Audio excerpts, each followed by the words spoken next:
जय हिंद एवरीवन। देखो, टाइम अब बहुत कम बचा है। अभी तक आपने ये प्लेलिस्ट नहीं देखी है तो देखो उसे जाके, पास तो कंफर्म है और आपके 80 प्लस मार्क्स इसी प्लेलिस्ट से बन जाएंगे। आपको ये देखना है। आज हमारा ये टॉपिक है द्विघात समीकरण। ये हमारा तीसरा पार्ट है। इस यूनिट में हमें 3-4 पार्ट करने थे, जिसमें हमने 2 पार्ट कर चुके हैं और 2 और रह रहे हैं। एक तो आज रहेगा, एक कल कर लेंगे, ठीक है। अभी ये हमारा है द्विघात समीकरण। अभी तक हमने कितने चैप्टर कर लिए? निर्देशांक ज्यामिति, वास्तविक संख्याएं, त्रिकोणमिति और उसके अनुप्रयोग भी कर चुके हैं। बहुपद कर लिया हमने, एक रेखिक बहुपद भी हो गया। और ये आज हमारा द्विघात समीकरण। ये पूरी यूनिट हमारी 18 मार्क्स की आती है। अगर ये आपने कर ली, पूरे 18 मार्क्स आपके जेब में, ठीक है। तो देखते हैं बहुपद से द्विघात समीकरण। द्विघात मैं पहले ही बता चुका हूँ कि बहुपद हमारा, अगर पहले हमने पढ़ा था एक घात बहुपद, अब ये द्विघात मतलब हमें चर की घात देखनी कितनी है, चर की मैक्सिमम पावर कितनी है, 2। अब मैंने ये भी बताया था जहाँ चर की घात मैक्सिमम 2 होगी वही हमारी क्या होगी, बहुपद की घात होगी। अब देखो यहाँ पे a = नॉट इक्वल टू 0 लिखा है। इसका मतलब क्या है? अगर यहाँ पे 0 हो गया, अगर a 0 हो गया तो ये x² इसे भी 0 कर दोगे, यानी कि एक घाती बहुपद बन जाएगा। तो इसलिए a is not equal to 0 है, ठीक है। अब देखते हैं हमारे द्विघात समीकरण का मानक रूप। अभी हमारा बहुपद है, अगर इस बहुपद को हम 0 के बराबर रख दें तो ये हमारा क्या हो जाएगी, समीकरण हो जाएगी, ठीक है। ये इसकी मानक रूप है, जनरल फॉर्म है इसकी, ठीक है।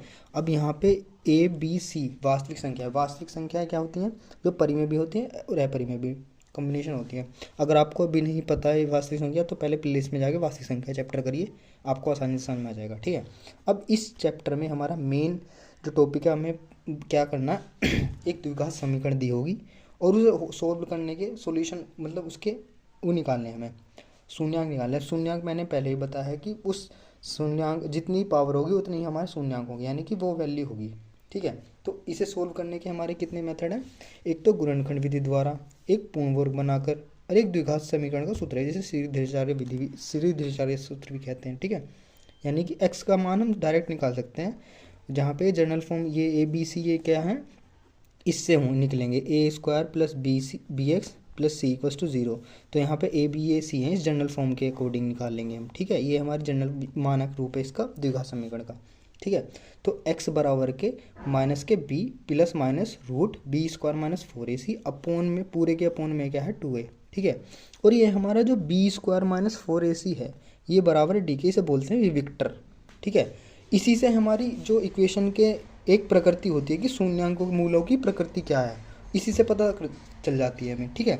अब मान लो ये यहाँ पे ये पूरा d मान लिया, तो ऐसे भी लिख सकते हैं कि x के मान 1 ये होगा, और इसमें जो हमारे जो 2 मान होंगे उसे हम मान लेते हैं अल्फ़ा बीटा। आपको पता है अल्फ़ा बीटा अगर हमने मान लिया यहाँ पे, तो माइनस के b plus root d upon 2a, और यहाँ पे एक आ जाएगा b रूट बीटा इक्वल्स टू माइनस के b minus d upon 2a, ठीक है। अब मूलों की प्रकृति कैसे निकलेगी हमारी, ठीक है, इसे देखते हैं। तो मूलों की प्रकृति बताने के लिए हमें ये पता होना चाहिए कि जो हमारा d है पॉजिटिव है, नेगेटिव है या 0 के बराबर है, ठीक है। ये निकालने के लिए हमें पता है कि d बराबर के क्या होता है, b² - के 4ac, ठीक है। अगर d हमारे 0 से बड़ा है तो हमारे जो मूल निकलेंगे, जो हमने x की वैल्यू निकाली थी शून्यांक जिसे बोल रहे थे, तो वो जो मूल होंगे, अगर d का मान अगर 0 से बड़ा आ गया तो हमारे जो मूल होंगे कैसे होंगे, असमान होंगे और वास्तविक होंगे। ये हमें याद रखना है, ये क्वेश्चन भी आता है इसके ऊपर, ये हमें याद हो गया तो आसानी से हो जाएगा, ठीक है। और ये एक हमारा होता है d बराबर, अगर d का मान 0 आ गया तो मूल जो होंगे हमारे समान होंगे और वास्तविक होंगे। मान लो हमारा d आ गया 0 से छोटा, 0 से छोटा आ गया यानी माइनस में चला गया। अगर रूट में अगर माइनस हो जाए तो वो हमारा क्या बताता है, ये हमारा इमेजनरी नंबर हो जाता है, जिसे आयोटा बोलते हैं, वो हमारा नहीं है कोर्स में। तो ये हमारा क्या हो जाएंगे, मूल कैसे हो जाएंगे, वास्तविक काल्पनिक हो जाएंगे, ठीक है। और d हमारा कैसे निकलेगा, अभी हम ऊपर पढ़ के आए हैं कि d बराबर क्या होता है, b² - 4ac। ये कहाँ से निकलता है हमारा, इस फॉर्मूले से, हमारा b² - 4ac हमारा इसमें पता चल जाता है हमें, ठीक है। अब देखते हैं हमारा अब मूलों के गुणांकों में संबंध, ये मैं पहले भी करा चुका हूँ बहुपद में, अगर नहीं करा तो पहले वहाँ देखें, इसमें मैंने कराने का नहीं क्योंकि पहले ही हो चुका है, ठीक है। अब देखो मूल, एक बार मैं बस बता देता हूँ कि मूलों के गुणांकों के संबंध। द्विघात समीकरण में मूलों का योग क्या होता है, अल्फा प्लस बीटा। अगर मूलों का योग करें तो हमारा क्या आएगा, -x का गुणांक अपन x² का गुणांक, और ये x और कहाँ से आएंगे कि x² ax² + bx + c बराबर के 0। तो a, ये जो हमारे x² का गुणांक क्या है a, और बी का गुणांक क्या है बी, तो ये ऐसे निकले हैं, ठीक है, बी अपॉन ए सी अपॉन ए, ये यहाँ से लेंगे, ठीक है। द्विघात समीकरणों में मूलों का गुणनफल ऐसे भी पूछ लेता है कि इनका संबंध बताओ, ऐसे भी क्वेश्चन आ सकता है, उनके गुणनफल बताओ। तो मूलों का गुणनफल यानी कि जो हमारे एक्स की वैल्यू मान निकले हैं उनका गुणा करके जो हमारा मान आया वो बताओ, अगर हमें इक्वेशन दी हो तो, ठीक है। अगर हमें एक इक्वेशन दी है और उसमें पूछा है कि द्विघात समीकरण के मूलों का ये गुणनफल बताओ, तो हमें ये फॉर्मूला लगाएंगे। अब हमें मूल तो निकले रहे नहीं है, अगर नहीं पता हमें मूल तो हम क्या करेंगे, ये फॉर्मूला लगाएंगे कि अचर पद अपॉन एक्स स्क्वायर अपॉन, अचर पद क्या हमारा सी, जो हमारा कांस्टेंट होती है बदलती, चर पद वो होते हैं जो हमारी बदलती रहती वैल्यू, ठीक है। ये देखो द्विघात समीकरण का सूत्र। अब मान लिया हमें कि अल्फा, ये शून्यांक दे दिए, हमें शून्यांक दे दिया यानी एक्स की ये मान दे दिए दोनों, और हमें पता है कि अल्फा बीटा अगर जोड़ेंगे तो हमारा शून्यांकों का योगफल होगा, और ये गुणा करेंगे तो गुणनफल होगा योग का शून्यांकों का। तो अगर हमें वो दोनों दे दिया और हमसे बोला कि उसकी एक समीकरण बनाओ, तो हम कैसे बनाएंगे, तो हमें पता है, पहले भी हम पढ़ चुके हैं इसे प्रीवियस क्लासेस में, तो उसे देखोगे आप वो भी समझ में आ जाएगा। अब देखो यहाँ एक्स स्क्वायर माइनस के मूलों का योग, जो मूल निकालने हमारे, तो अल्फा प्लस बीटा था गुणा के एक्स प्लस मूलों का गुणनफल इक्वल्स टू 0, तो हमारी एक समीकरण निकल जाएगी अगर हमें शून्यांकों का योग दे दिए होंगे। अब देखो, अब क्वेश्चन से देखते हैं, तो देखो ये क्वेश्चन कितनी बार आया, 19 में आया, 23 में आया, 24 में आया, 25, शायद 26 में आ जाए। अब देखते हैं सोल्व कैसे करना है। अब ऐसे क्वेश्चन आएंगे जिस सारे टाइप कवर होंगे इसमें, अगर ये देख लिया तो पूरा चैप्टर कवर ही है, पूरा रिवीजन हो जाएगा अच्छे से। यदि द्विघात समीकरण इतना का एक मूल -2 है तो p का मान क्या होगा। हमें p की वैल्यू हम पहले ही पढ़ चुके हैं कि अगर हम एक मूल दिया हो हमें समीकरण का, अगर हम उसे पुट कर देंगे तो हमें पता है कि वो सेटिस्फाइड करती है, उसे संतुष्ट करती है, ठीक है। तो अगर हम 2 का मान इसमें रख देंगे तो हमें p की वैल्यू निकल जाएगी। तो हम क्या करेंगे कि ये जो हमारा बहुपद दिया हुआ है कि 2x माइनस के p = 0 समीकरण मान लेंगे। समीकरण 1 में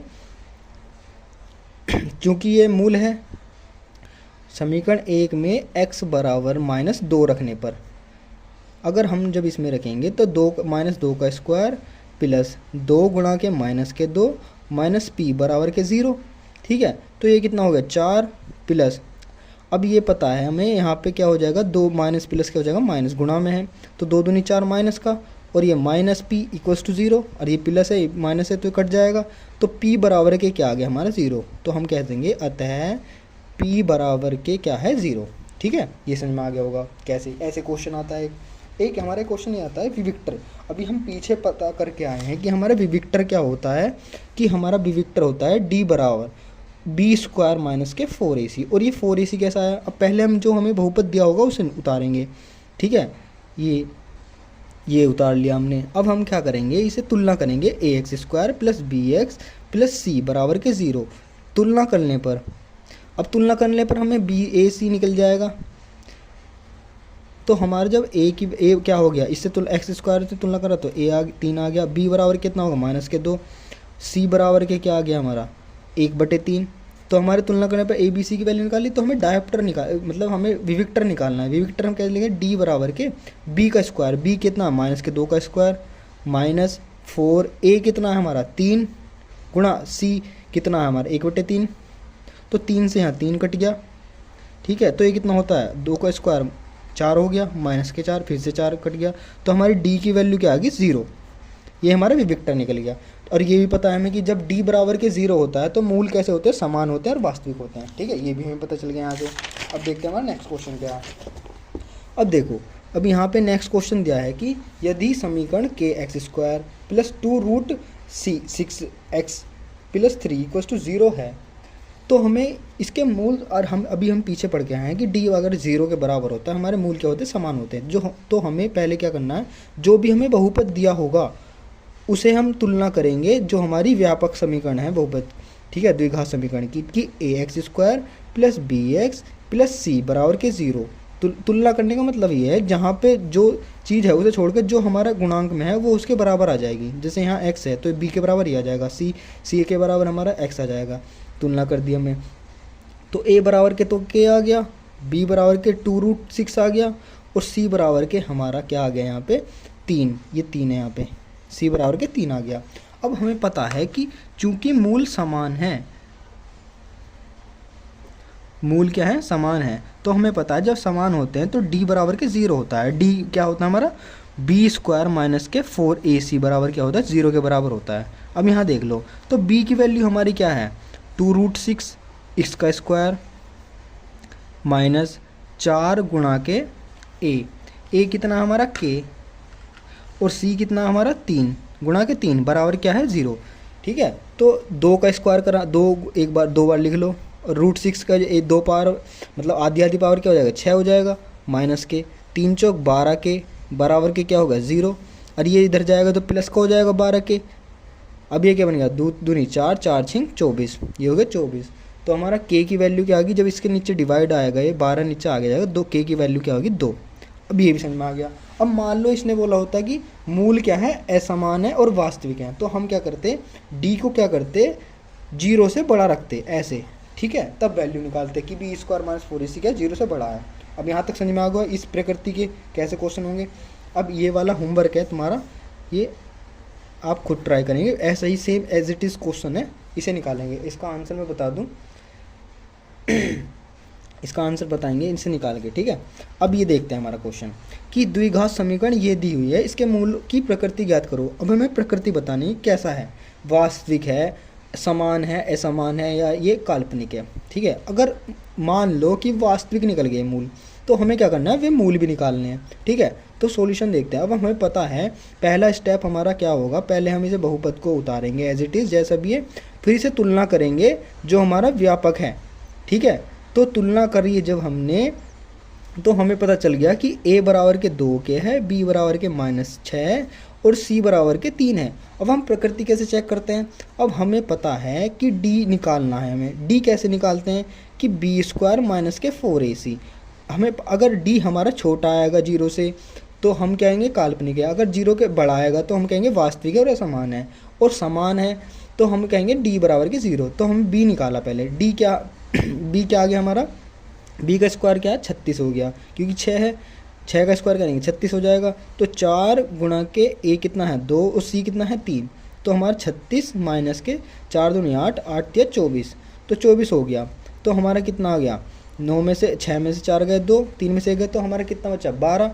तो d जो है 12 आ गया। अब ये बात बताओ कि d हमारा 12 आ गया, तो इसका मतलब क्या हुआ कि d जो है, d हमारा 0 से बड़ा है। तो अब बताओ 0 से बड़ा है 12, 0 से तो बड़ा है, तो हम कह सकते हैं अतः मूल कैसे होंगे, वास्तविक और असमान।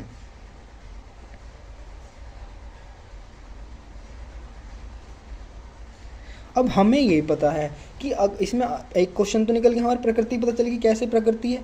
अब ये पूछ रहा है कि यदि अगर मूल वास्तविक हैं तो उन्हें ज्ञात करो, यानी कि वो मूल ज्ञात करो। अब हमें ये भी पता है फॉर्मूला कि हम x कैसे निकाल सकते हैं। एक तो हमारी x की वैल्यू क्या हो जाएगी, माइनस के b प्लस माइनस इधर चार सूत्र से प्लस माइनस √d/2a। ठीक है, तो हम निकाल लेंगे अल्फ़ा, अल्फ़ा का भी फॉर्मूला लिखा था हमने, तो माइनस के b प्लस, एक बार प्लस लिख देंगे एक बार माइनस, तो 2a और बीटा बराबर के माइनस के b √d/2a। तो हमें पता है कि माइनस b, माइनस का तो फॉर्मूले में है, अब b हमारा क्या है माइनस का 6। ठीक है, ये यहाँ ध्यान रखना। अब ये माइनस का 6 है प्लस d, √d क्या, d कितना आएगा था 12 हमारा, तो प्लस के क्या हो जाएगा √12/2a। a की वैल्यू क्या है हमारी 2, तो हमारा ये क्या हो गया यहाँ पे, अगर हमने सोल्व करा तो 6 तो प्लस का हो गया प्लस। अब 12 को सोल्व करें रूट से निकालने का पहले हम क्या करेंगे, इसके फैक्टर कर लेंगे, 2 छिक्का 12, 2 तिया 6 और 3 जो पेयर होंगे उसे बाहर निकाल लेंगे रूट से। तो हमारा आंसर क्या होगा 2√3/4। अब इसे यहाँ से सोल्व करा, अब ऐसे हम काट भी सकते हैं, 2 कॉमन निकाल लिया हमने। जब हम 2 कॉमन निकाले तो यहाँ 3 बचा प्लस, तो 2 कॉमन निकला √3/4 था नीचे, तो यहाँ कितना हो 2 गुना 2 लिख दिया, 2 से 2 कट गया, तो हमारा क्या आएगा 3 + √3/2। एक तो हमारा अल्फ़ा निकल गया, एक रूट तो निकल गया हमारा। अब ये निकाल लो, अब बीटा बराबर कितना है, तो बीटा बराबर माइनस के b कितना है, ये प्लस से 6 हो जाएगा माइनस, अब के बार माइनस है तो हम क्या करेंगे √12 भी मैंने सोल्व करा था, तो माइनस के √3 2√3/4 हो जाएगा। ठीक है, तो यहाँ पे फिर से कॉमन निकाला हमने, तो यहाँ क्या बचेगा 3 माइनस के √3/2, ये हमारा का बीटा।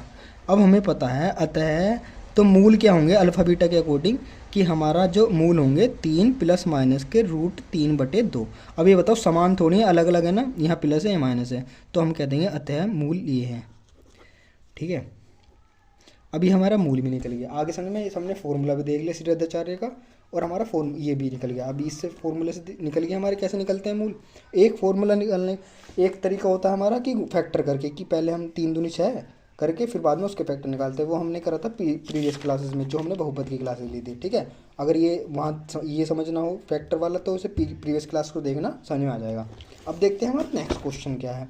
अब ये नेक्स्ट क्वेश्चन हमारा क्या है कि एक समकोण त्रिभुज की ऊंचाई उसके आधार से 7 सेंटीमीटर कम है यदि कर्ण 13 सेंटीमीटर है तो अन्य 2 भुजाएं ज्ञात करनी है हमें। अब हमें ये भी पता है कि समकोण त्रिभुज हमें पढ़ के आ रहे हैं। अब इसे बना लो पहले। समकोण त्रिभुज में हमारा जो एंगल 90 डिग्री होता है वो हमारा 90 डिग्री। अब ये मान लिया ए बी सी, ये त्रिभुज की भुजाएं हैं ए बी बी सी और सी ए। ठीक है, अब जो हमारी इसके सामने लंब के सामने वाली जो भुजा है उसे बोलते हैं कर्ण, और जो टीटा के सामने वाली भुजा है उसके बोलते हैं हम ये हमारा लंब हो गया, और ये हमारा क्या हो गया आधार। ठीक है, ये चेंज हो सकते हैं इसके अकॉर्डिंग जो हमने पढ़ाया था ट्रिग्नोमेट्री में। अगर नहीं समझ में आ रहा तो और ज़्यादा डिटेल में जाना है तो पहले क्लासेस देखें, आ जाएगा समझ में। ठीक है, अब देखो इसने बोला है कि समकोण त्रिभुज की जो ऊंचाई है उसके आधार से 7 सेंटीमीटर कम है। अब मान लिया हमने त्रिभुज, एक समकोण त्रिभुज की ऊंचाई उसके आधार से 7 सेंटीमीटर कम है, तो मान लिया हमने इसकी जो आधार है, त्रिभुज का जो आधार है ये एक्स मीटर है, सेंटीमीटर है। अब प्रश्न के अनुसार हम कह सकते हैं तो ऊंचाई क्या होगी हमारी, उसने कहा है कि समकोण त्रिभुज की ऊंचाई जो है उसके आधार से 7 कम है, तो आधार तो हमारा x है, इसके 7 कम है तो हमारी ये होगी इतने सेंटीमीटर। अब इसने कर्ण दे रखा है, कर्ण कितना है 13 सेंटीमीटर। अब हमें ये भी पता है कि समकोण त्रिभुज में कर्ण का स्क्वायर बराबर के लंब का स्क्वायर प्लस आधार का स्क्वायर। बस इसमें यही मेन था जो हमारा लॉजिक लग रहा था। अब आपका इक्वेशन बन जाएगी और आसान आ जाए, क्वेश्चन समझ में आ जाएगा। तो 13 का स्क्वायर करो, लंब कितना है हमारा लंब हो गया हमारा ऊंचाई है x माइनस 7 का स्क्वायर प्लस आधार का स्क्वायर क्या है हमारा x का स्क्वायर। अब हमें ये भी पता है कि a माइनस बी का फॉर्मूला क्या, माइनस और इसका स्क्वायर क्या होता है हमारा a का स्क्वायर प्लस b का स्क्वायर माइनस के 2ab। ठीक है, तो हमें 13 का स्क्वायर क्या होता है 169। अब इसे सोल्व करेंगे तो a का स्क्वायर क्या होगा एक्स स्क्वायर प्लस 7 का स्क्वायर 49 माइनस तो हमारा 2ab यानी कि 2 सत्ते 14x प्लस एक्स स्क्वायर। ठीक है, अब देखो यहाँ पे 169 ऐसे ही हम इधर लाए तो कितना होगा माइनस 49 बराबर के 1x square plus 2x square, 1 square तो कितना हो गया 2x स्क्वायर माइनस के 14x। इतना समझ में आया। अब इसे घटाओ तो हमने क्या कर लिया एक्स स्क्वायर माइनस के 14x, और ये इधर आ गया हमारा 9 में से 9 गया 0, 6 में से 4 गया 2 और 1। ठीक है, ये मैं इधर लिया है इसे। अब मैंने क्या कर दिया दोनों से भाग कर दिया, जब दोनों से भाग कर तो हमारा बचा एक्स स्क्वायर 7x, जब 14 को 2 से भाग करें तो 7x बचा, और यहाँ क्या बच गया 60 बराबर के 0। अब एक सूत्र हमारा है कि इसका फैक्टर करो तब जाके निकलेगा, या एक सूत्र हमारा ये होता है कि श्रीरद्धाचार्य से या हमारा एक पूर्ण वर्ग से, तो हम क्या लगाएंगे यहाँ पे फैक्टर वाला लगा लेते हैं। अब हमें पता है फैक्टर कैसे निकालते हैं, पहले जो हमारा अचर पद है और जो एक्स स्क्वायर गुणांक है उसकी मल्टीप्लाई करो तो हमारा 60 हो गया। अब 60 के फैक्टर निकालो तो हम क्या रहे 2 × 6 0, 2 एकम 2 2 पंजे 10, 3 पंजे 15, 5 एकम 5। अब ये आ गया। अब इनको ऐसे यूज़ करो कि जो हम प्लस माइनस करके हमारा -7 आ जाए। तो हमने क्या करा 2 दूनी 4, 4 × 12, 12 में से 5 घटा दिए तो हम लिख सकते हैं इसे एक्स स्क्वायर माइनस के 12x प्लस के 5x माइनस 60 = 0। अब बताओ 12 में से 5 गया तो माइनस के 7 ही तो बचेगा। ठीक है, अब देखते हैं हम, तो इसमें से अगर मैं x कॉमन निकाल लूँ तो हमारा क्या बचेगा x माइनस के 12 प्लस 5 x माइनस के 12, क्योंकि 5 कॉमन ले लिया तो हमने यहाँ पे 12 बचा = 0। अब फिर देखो फिर से कॉमन हमारा क्या रहा दोनों में x माइनस के 12 और फिर x प्लस के 5 बराबर के 0। अब एक बार x माइनस 12 को 0 रखो, एक बार x प्लस 5 को 0 रखो, तो हमारी वैल्यू क्या जाएंगी, एक तो आ जाएगी -5, एक आ जाएगी 12। अब एक बात बताओ, कभी भी हमारी लंबाई, ऊंचाई या हमारी चौड़ाई जो कभी माइनस में हो सकती है नहीं, तो हम इसे यहाँ पे x बराबर के 12 लेके चलेंगे। तो हमारा जो आधार है जो हमने माना था, तो आधार हमारा क्या आ गया, बराबर के 12 सेंटीमीटर आ गया हमारा आधार। ठीक है, अब ऊंचाई कैसे निकालेंगे, तो हमें पता है कि यहाँ ऊंचाई जो थी हमारी x-7 थी, तो ऊंचाई हमारी क्या होगी, तो ऊंचाई बराबर के x-7, तो x हमारा क्या था 12 माइनस के 7, तो हमारा क्या आ गया 5 सेंटीमीटर। हमें निकालना ही क्या था कि दो भुजाएं निकालनी थी, कर्ण दिया हुआ था हमें, आधार और लंब निकालना था यानी ऊंचाई। तो हम कह सकते हैं अतः जो हमारी हाइट है जो 5 सेंटीमीटर है, और जो हमारा बेस है वो हमारा कितना है 12 सेंटीमीटर। ये आगे समझ में, ऐसा ही क्वेश्चन मिल सकता है थ्योरी के बेस पर, बस इसको हमें जो जैसे जैसे बोल रहा है उसे वैसे करना है। ठीक है, यही PYQ आया वही क्वेश्चन है। अब देखते हैं हमारा लास्ट क्वेश्चन। ठीक है, ऐसी थ्योरी वाले को अब हमें सॉल्यूशन करना आ गया कि जो हमें समीकरण दी है उसे सोल्व कैसे करेंगे, और हमारे जो प्रकृति है वो कैसे निकालेंगे। ठीक है, ठीक है, यही बस मेन है इस चैप्टर में कि हमारी प्रकृति निकालो, विविक्टर निकालो, और ये हमारे मूल निकालने हैं कि मूल दिया मतलब मूल समान है तो उसमें से PQM कुछ भी निकलवा सकता है। ठीक है, अब देखो यहाँ पे, अब इसमें क्वेश्चन में क्या कह रहा है कि दो संख्याओं के वर्गों का अंतर मान लिया हमने कि पहले वो संख्या ही तो मान लो, माना बड़ी संख्या x व छोटी संख्या y है, ये मान लिया मैंने। तो इसने क्या करा कि दो संख्याओं के वर्गों का अंतर जो हमारा है 180 है सॉरी, छोटी संख्या का वर्ग बड़ी संख्या का 8 गुना है। तो इसने पहले कहा कि छोटी संख्या का वर्ग, छोटी संख्या क्या है हमारी y, छोटी संख्या का वर्ग जो है बड़ी संख्या x का 8 गुना है। तो ये निकल गया, एक समीकरण तो हमारी ये होगी। इसने ऊपर भी कहा है, अब बड़ी संख्या में से घटा दो, अंतर दोनों वर्गों का अंतर क्या है हमारा, बड़ी संख्या हमारी क्या है x² माइनस y² बराबर के इनका अंतर क्या है हमारा 180। ये हमारी दो समीकरण होगी। अब हमने क्या करा कि y² की जो वैल्यू है समीकरण 1 में दो में रख दी, समीकरण 2 में y² बराबर के 8x रखने पर ये लिख के आना है। ठीक है, कि x² माइनस के y² का मतलब क्या हो गया हमारा 8x, और ये 180 को मैं इधर ले आया माइनस में, तो ये कितना हो गया 0। अब इसके फैक्टर निकालने हैं, या तो हम क्या करेंगे, या तो हम श्रीधराचार्य लगाएंगे या हम ऐसे ही सोल्व करेंगे। ठीक है, तो हमने क्या करा, इसको पहले फैक्टराइज कर लिया। अब हमें पता है कि पहले अचर पद लिया और उसके x² का गुणांक, उसका फैक्टर करते हैं। तो हमने फैक्टर करा 2 × 18, 2 × 8, 2 × 10, 3 × 3, 3 × 15, 3 × 15 और 5। अब इनको ऐसे यूज़ करो कि हमारा 8 बन जाए। तो हमने क्या करा कि 2 दूनी 4, 4 × 12 निकट रहा, तो हम ले सकते हैं इसे 3 × 9, 9 दूनी 18, 18 में से 7 ये भी नहीं जा रहा, तो हम करके देख सकते हैं। 1 मिनट, 2 × 18 0, 2 दूनी 4 8, 2 × 5 10, 3 × 3 3 × 5 15, 3 × 5 15 5। तो हम कर सकते हैं इसे 5 दूनी 10, 3 × 9, 9 दूनी 18, 18 में से अगर हम 10 घटा दें। ठीक है, ऐसे ही सोच के करना है। ठीक है, हमारा बन गया कि अगर हम -18 में से प्लस के 10 घटा दे तो हमारा 8x आ जाएगा। अभी हमारा ये भी हो गया, तो अब हमने इसमें से कॉमन लिया x, जैसे हमने पहले कर रहे थे। तो अब इसमें से क्या कॉमन आ जाएगा, 10 कॉमन आ गया हमारा, तो हमारा क्या बचा x माइनस के 18 बराबर के 0। अब दोनों में से हमारा क्या कॉमन है, x माइनस 18। अब यहाँ पे क्या बचा, x प्लस 10 बराबर के 0। तो x की वैल्यू अगर एक बार x माइनस 18 को 0 रखा, फिर x प्लस 10 को 0 रखा, तो हमारी वैल्यू क्या जाएगी, एक बार 18 जाएगी, एक माइनस। अभी मैंने बताया था कि तो छोटी बड़ी वैल्यू हमारी है कि माइनस हमारी मान्य नहीं है। तो हमने क्या करा, x बराबर के 18 लिया। जब x बराबर के 18 ले लिया, पॉजिटिव वैल्यू लेनी है हमें।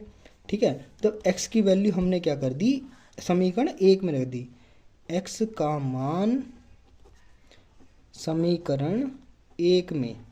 अब जब हमने x का मान समीकरण 1 में रखा तो हमें पता है कि y² बराबर के x की वैल्यू क्या 18 गुना के 8, 18 8 कितने होते हैं 144। तो y बराबर के क्या आ गया रूट, जब हम रूट लगाते हैं तो प्लस माइनस में आती है वैल्यू, दो वैल्यू देता है हमारा रूट, तो हमारा कितना हो गया ये हमारा 144 रूट लग गया इस पर। तब 144 को खोल लेंगे, जब फैक्टर करेंगे तो हमारा पेयर किसका बनेगा, +-12 का। तो y की वैल्यू हमारी क्या आएगी, +-12। ठीक है, ये समझ में आ गया होगा। तो हम कह सकते हैं कि अतः छोटी संख्या जो हमारी थी बड़ी संख्या हमारी 18 होगी और छोटी संख्या हमारी प्लस माइनस ये हमारी 12 होगी। बड़ी संख्या हमारी लिख दो यहाँ पे, बड़ी संख्या है छोटी संख्या, तो हमारी 12 होगी। ये आ गया समझ में। अब देखो अभी हमें हमारा बस एक चैप्टर बचा है समांतर श्रेणी, अगर वो कंप्लीट हो जाता है तो हमारे 18 जो मार्क्स कहीं नहीं गए। आराम से इसको एक बार देख लेना, एक बार रिवाइज कर लेना और एक बार आप खुद करके देख लेना, क्योंकि इतना टाइम नहीं है और ज़्यादा क्वेश्चन लगाओ। इसी से करने से आपका पूरा चैप्टर रिवाइज हो जाएगा।